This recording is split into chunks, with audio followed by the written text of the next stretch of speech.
Joining me in the studios of Aspen Public Radio today is Schein, a member of the Aspen Music Festival and School faculty for a number of years. This is the second in a series of interviews this summer focusing on the art of teaching. Many of the artist faculty of the Aspen Music Festival and School have been coming here for a number of years. When did you begin your association with the Aspen Music Festival? I was lucky in marrying Earl Carless, my beloved husband, at that time a new member of the Juilliard String Quartet. And what year was that? That was 1969, and we have passed our 40th wedding anniversary this last year ago, May. And as a new wife, I came with Earl and the quartet to Aspen. We were married in May, and this festival started in June of '69. So at that time, I didn't perform or teach, but I was a very happy quartet wife. Performing other places, I would leave Aspen to go to Europe or to go to another city to play.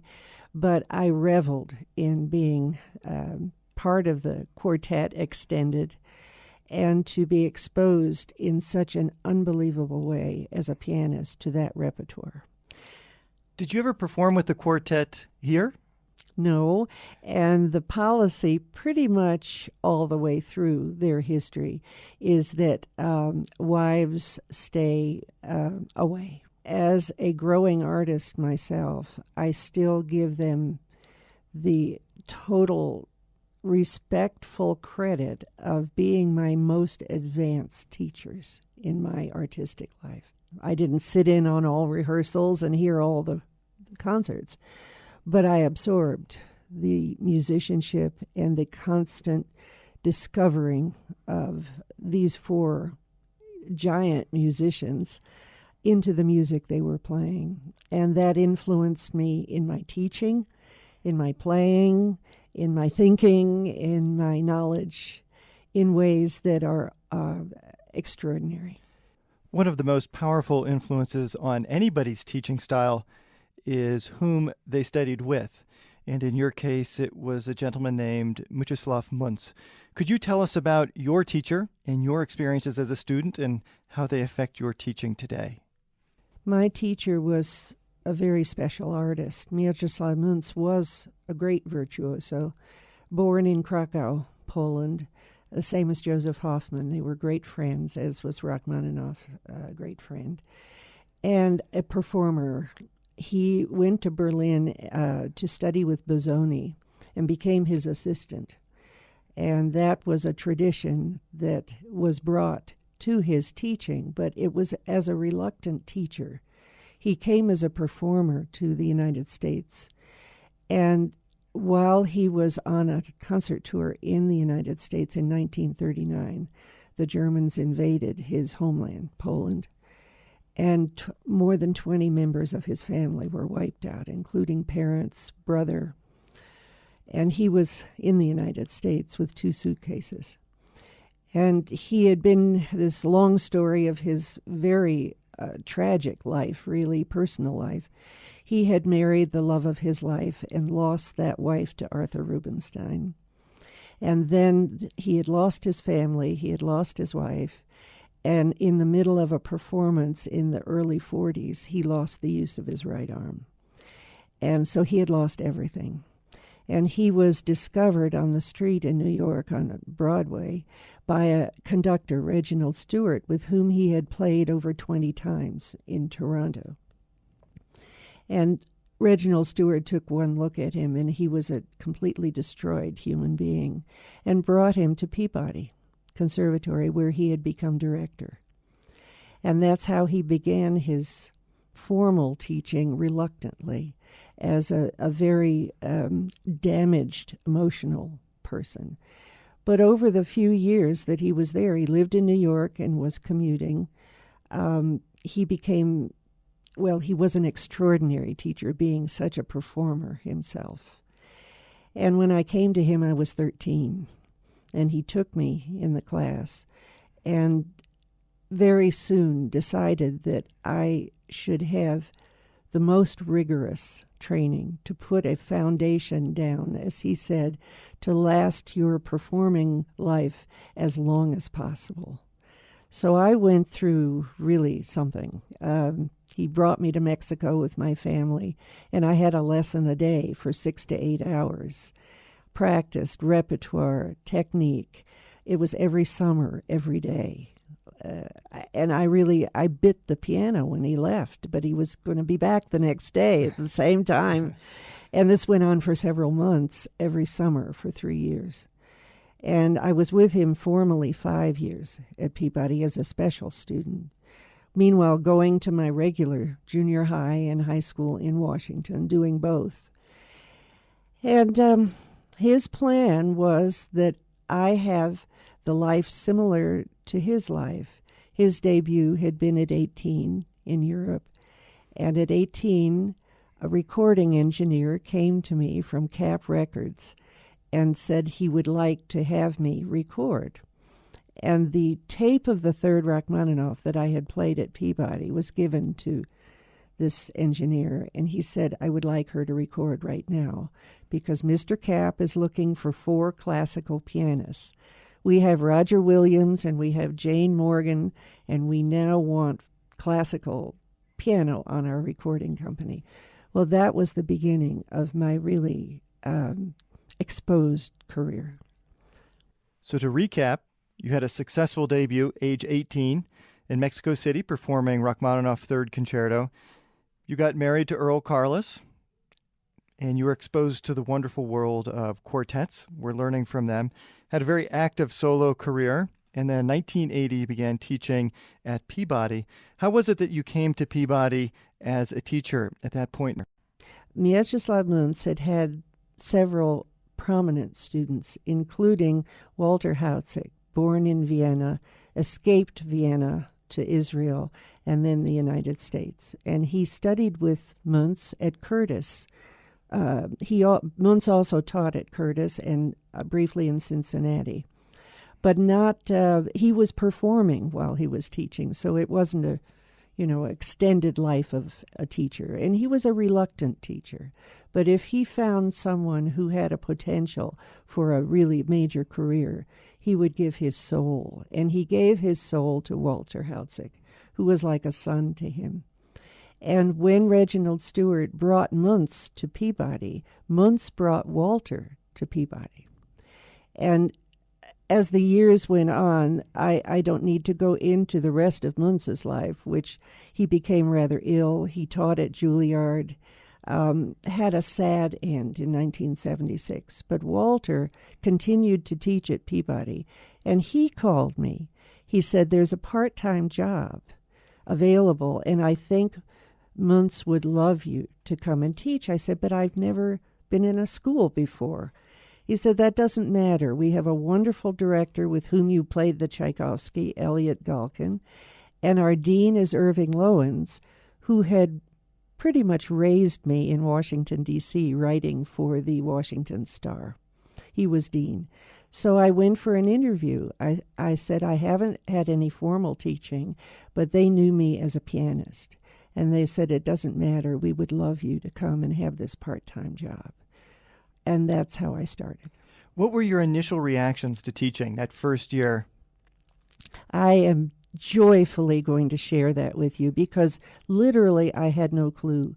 I had given maybe a master class here and there, but I had not had a one-on-one relationship in a school with a student. And the first student who walked in was a tall boy who looked like Van Cliburn, and he was from Texas, and he played really well. He played a Chopin ballade, first thing, right off the bat. Enormous hands. I thought there was an explosion inside of me. I said, here I am. Here is this boy. Here's the music on the piano. I have to help enlighten this person with this music. And I caught something so exciting about that interaction with this one individual with one pair of hands and this piece that many, many people would play, but he was unique from anybody else. And then how to to make the music come alive more to this person. I just instantly loved this whole thing. Would you mind sharing with us what your sponsors for your position at Peabody told you before you began teaching? Well, I had two extraordinary sponsors. You have to have sponsors who write letters for you recommending you to be teaching in the school. And I had the best of the best. Menahem Pressler wrote a letter, and Beveridge Webster wrote a letter. And Menahem told me, he said, you have been performing all these years without opening your mouth, but you're going to meet one student after the other where you have to articulate. You have to put in words something that is inspiring for them, and that's going to be different. And I thought about that, and that's exactly what happened. Now I have to speak. I have to teach and maybe make him play something with more understanding about the composer, about the music, about his own hands, about fingering, about dynamics, about the style. And then the last and most important thing about what sound does this composer require. That's a big subject, and it's gotten even bigger in the last years. You taught in what we call a college system. You see your students once a week, an hour lesson. They might have a studio class in which they play for one another. Is this the right system for training pianists and classical musicians in this day and age? Or should they have something similar to the training that you had with Muntz, which was every day, as you said, 6 to 8 hours a day? Well, I think it's a beginning only. The dedicated teachers that I can think of, they never stay at 1 hour per week. For instance, here in Aspen, it's impossible when students are only here 4 or 5 weeks, if they're half session, to get enough done, enough repertoire, enough knowledge. Last year, I think I taught 2 or 3 times the amount, willingly, happily. What's one of the biggest changes that you've noticed over the last 30 years or 40 years of your teaching career? The background knowledge these days of the composer, the history, the whole aura, the sound, the tradition is getting more and more lost. I think our culture is a speed culture. The technology is distracting. Families are pushing for their students in younger years to achieve academically. All kinds of family pressures. Students coming from all over the world now have different cultures behind them. Some have a wonderful tradition of teaching children early, well technically. That's a blessing. But beyond that, we have been losing, I feel, our Western culture tradition of knowing the composers each and the performing tradition and the sound of those composers. It's being lost. But we have all of this information available now at our fingertips that we didn't have 30, 40, 50 years ago. You're simply a couple clicks away from all of the information you would like at the Grove Music Online or some other reliable source. Why isn't this information being engaged by the student as part of their musical education? Well, because they've been trained to play their instrument really brilliantly. Is it an overemphasis on the physical delivery and a flawless delivery of Possibly. Of a piece? Possibly. I can share something I think is terribly charmingly funny. I try to demonstrate in lessons, and that's this week, and it doesn't have to name any names. But I had a piano I'd never seen in my house. It was in bad shape. And I went to demonstrate and a sound or something I was trying to point out. And I said, well, what did you get out of that? And the student said, that was pretty messy. So I thought, how interesting. That's not only correct, but that says something about her training. About what they're valuing Yes. and what they're Yes. focusing on. Yes.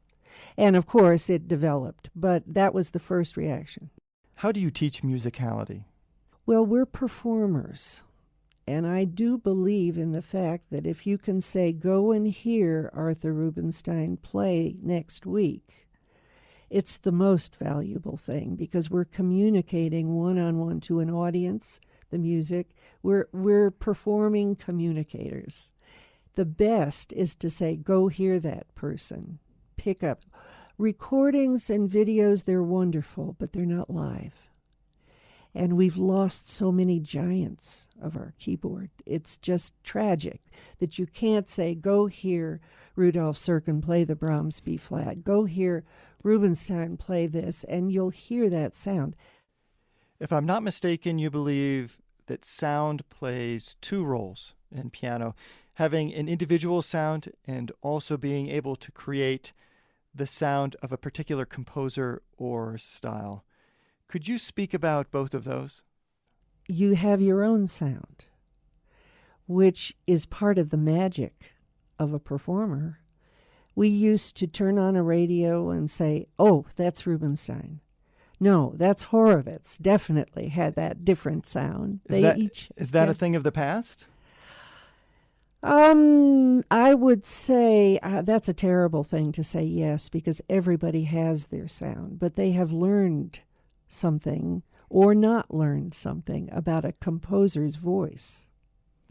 I just came from judging the Naumburg competition in New York, and there is a most beautiful winner, So-Yun Lee.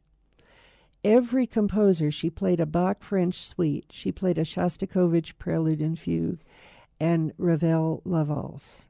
Every single piece had its own sound. And she communicated with tremendous energy, musical energy, each one. Now, she's had tremendous training and also talent. I don't think people have talked about you have to have a certain, but the training has been excellent, plus her own talent. Is it the teaching of how you create that sound from a physical standpoint, or is it training the student how to listen for sound? Both. The training, Rubinstein didn't have exactly training. He loved singers, as Chopin did, and he asked them how they made their sound. That was as a young man. He would go to singers, great singers, say, sing for me. I want to know how to reproduce that on the piano. And of course, his sound was legendary. Glorious, rich, lyrical, color. Horowitz said the three most important things when asked in his performing aura. He said, well, the first thing is color, and the second thing is color, and the third thing is color. And we have lost that. Yes, because we can't hear them, number one. And we don't have Rosina Levines, who were here at the beginning of Aspen, and Alicia de la Rocha, I remember her coming. Ferkusny taught here. Beveridge Webster taught here. Great, great, great pianists. If you can't imagine a sound, can you create the sound? Can you learn to create it? If the imagination is, for instance, I've been referring to the master class one-on-one. If you create a story, which I do over and over again, about Chopin as a young boy, his life, his associations, why he left, what was happening in Europe, the Russians were invading his country, did he ever come back, how did he feel about that? He had this wonderful 10-year relationship with a lady who was a physical volcano, took care of him.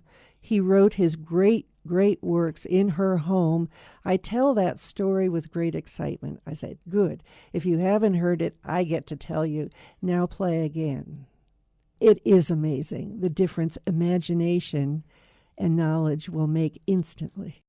What's the role of chamber music in the development of a young pianist? I came into the aura of great quartet playing just because I fell in love with the second violinist and married him. But I didn't. My mother and sister were both very fine violinists. There was chamber music in our house from my infancy. Amateur level, but good playing. So I heard the works. We went to the Library of Congress because I grew up in Washington. My playing of chamber music and performing, I am proud to say, came here in Aspen. When Earl was asked, my husband, to take this advanced quartet program, which Klaus Adam had created, and when he passed away, his wife asked Earl and George Mester to take over that program. I was also asked for the first time here to teach and play. So that was 1984. And the first piece I was asked to play, was Beethoven Trio, Opus 1, Number 1, with Earl and Yehuda Hanani.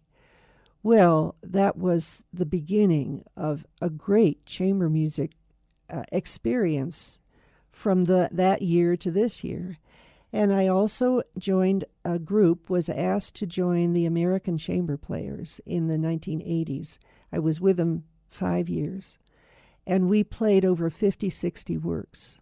And that was real exposure for me to all kinds of standard works plus contemporary premieres. So the two experiences, now of course everything comes into the solo playing. The great chamber music of the great composers is so much part of their fabric.